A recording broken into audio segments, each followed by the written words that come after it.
A second reason why a lot of musicians don't like playing at retirement communities is because they're not used to it. At one point, I was not used to it at all. My only musical experience up until I got into college and started playing my first retirement community gig, my only musical experience was playing in bars and parties with a jam band. That's all the musical experience that I had. So the venue was new to me. And sometimes new things can be scary. You know, human beings, we like to stick with what we know a lot of the time.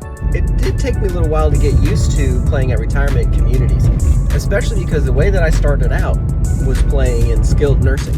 So if you watch my previous videos, I talk about the difference between independent living and skilled nursing, assisted living, dementia, and health and rehab. Very different, vastly different audiences.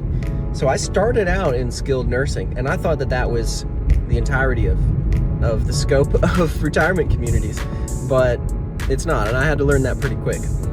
So if you're not used to it, well, how do you get used to something? You have to put yourself in a new situation. You have to be brave, and you have to exhibit courage and try something new.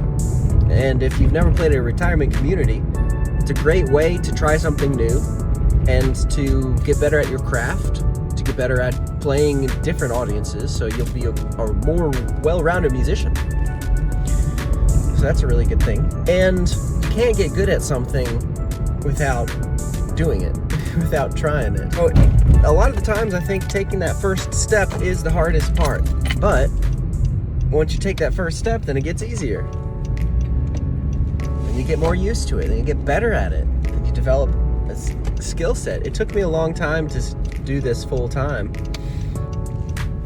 because I took other jobs and I wasn't sure that I was fully committed to it when I first started out. But I needed the gigs, I needed to survive, I needed to make money. And I think that necessity gave me the motivation to get good at it, to the extent that now I really enjoy it. It's something that I love to do. I find it extremely gratifying, and it's the most lucrative financial thing I've ever done in my years as a musician. I mean, it's extremely lucrative for a musician.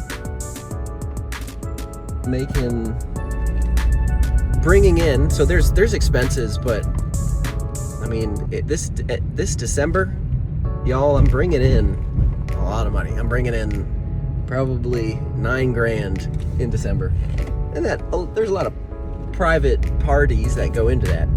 But on average, after expenses, I'm bringing home about $6,500 a month on average, and that can change.